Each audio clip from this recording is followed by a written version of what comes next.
Something a bit different today, folks. We're in Newborough, Cambridgeshire, a small village just north of Peterborough where nothing ever happens.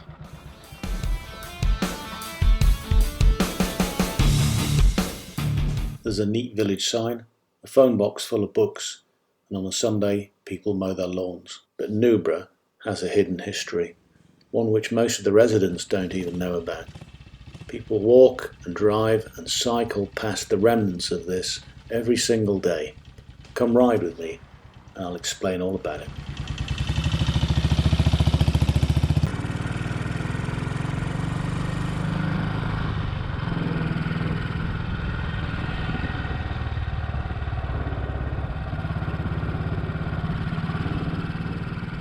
We head north on a main road through the village, past the Bull Inn, and then over the main road onto Willow Drove.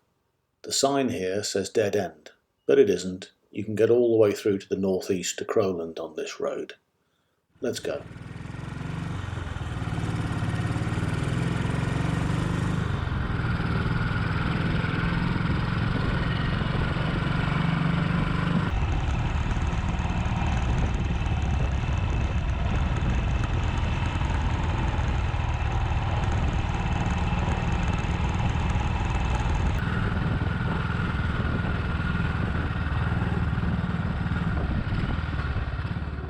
After about a mile, we climb and turn right onto Coronation Bank.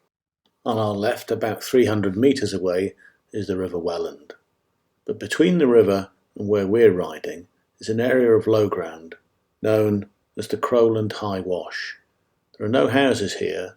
This land is earmarked to be deliberately flooded to save the houses and farms beyond it in the event of heavy rain. But I didn't bring you here to talk about drainage. Let's pull up on this handy concrete hard standing and I'll explain more.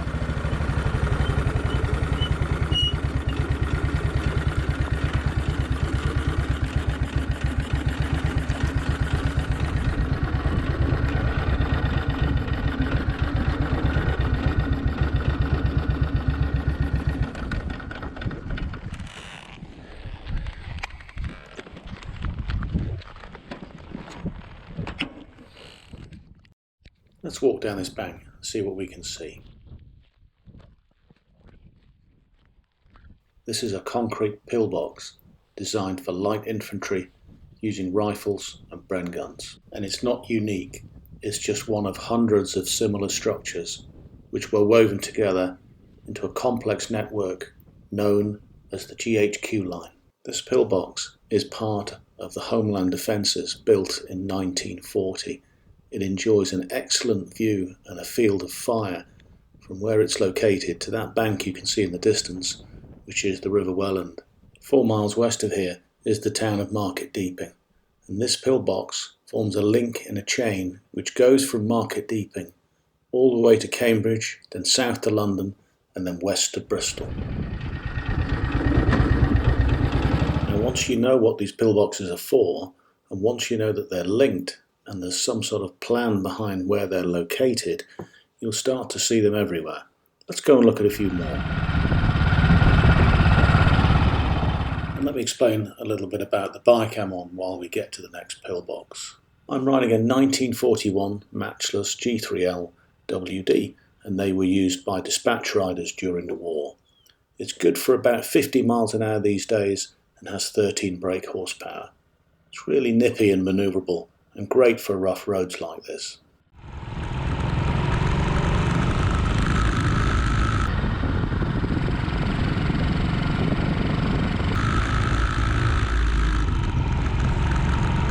And now, especially for those of you who think that motorbikes are the devil's work, here's a bit of history instead. In the last week of May 1940, Britain evacuated over 300,000 troops from the beaches at Dunkirk.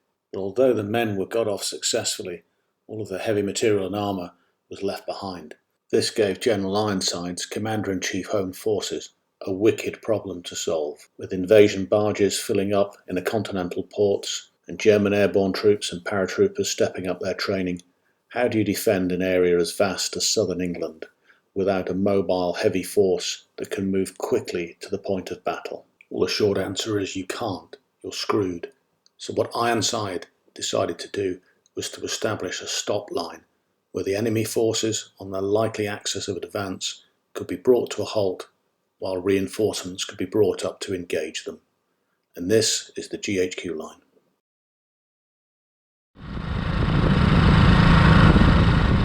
Here's another pillbox. This one's at Crow Tree Farm.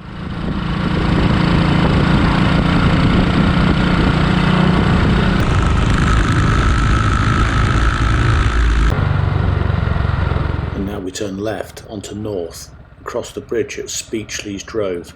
This bridge isn't everything, it seems. We'll come back to this in a minute.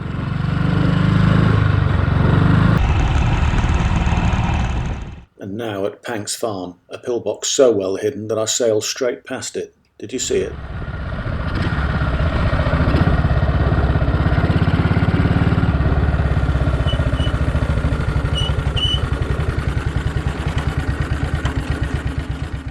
And this is when I noticed that a minor squeak from the rear drum brake is turning into something a bit more serious.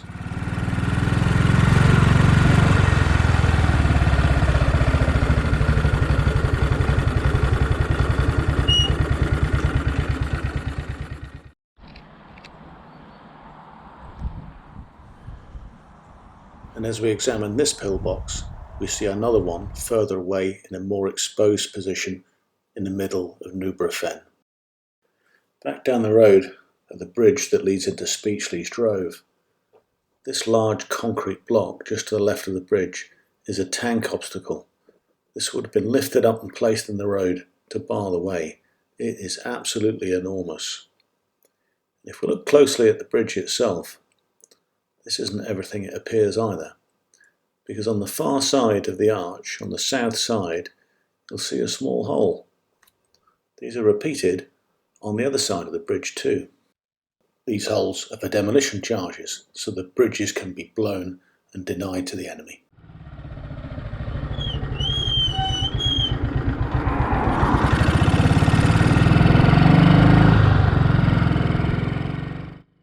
And as we head east away from Speechley Drove, the squeak in the rear drum brake reminds me that it's probably time to curtail this ride and look for another form of transport.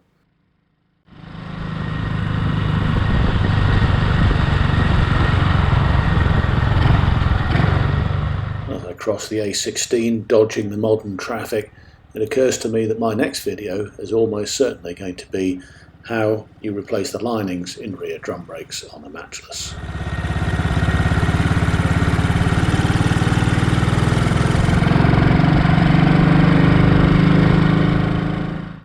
We'll take a right and then a left turn and head away on the Buckhorn Road, which goes towards the small village of Thorney. Now, Thorney is where Hugh Cave, the builders, were located during World War II, and overseen by Royal Engineers, they built all of the pillboxes and defences in this local area. And because the ground around here is basically peat and liable to subsidence if you put anything heavy on it, then each of the pillboxes had to be built on top of a concrete raft to stop it sinking too far. And as a result, each one weighs about 100 tons. And the reason why there are so many still here, even in this day and age, is because they're more expensive to demolish than they were to build in the first place. This is the last pillbox we'll stop at the colourfully named Powder Blue Farm. And I just wanted to make the point that although these pillboxes were all based on standard designs, there were lots of different types. And this particular one is associated with an anti-tank ditch and was scaled for heavier weapons. Now, I've got one more thing to show you, and I think you'll find this quite interesting. But I'm going to head home so I don't aggravate the brakes on the Matchless and get a faster bike. I'm so sorry, the picture appears to have gone a bit blurry there.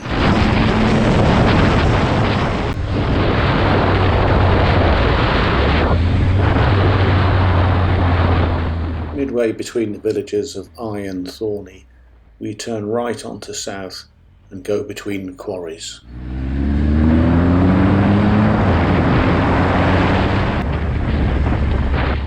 And after about a mile, on the left-hand side of the road, hidden by the trees, is a large farm complex and a building called Willow Hall.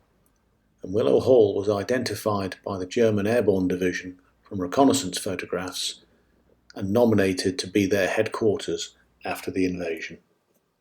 This fact only became known to the occupants of Willow Hall in 1944, when, following the invasion of Normandy, plans were discovered in a bunker in Cherbourg that revealed all. And in a similar vein, we now know that Hermann Goering intended to take over Burghley House. Cheeky bastard. Looking back now, more than 80 years later, we can be grateful that the Battle of Newborough Fen never happened. If it had, it would have been hard fought and bitter. So we can be grateful that those pillboxes and defences that we pass every day as we drive along the Fen roads were never called into action. My name is Terry. Hope you enjoyed the video. Let me know what you think.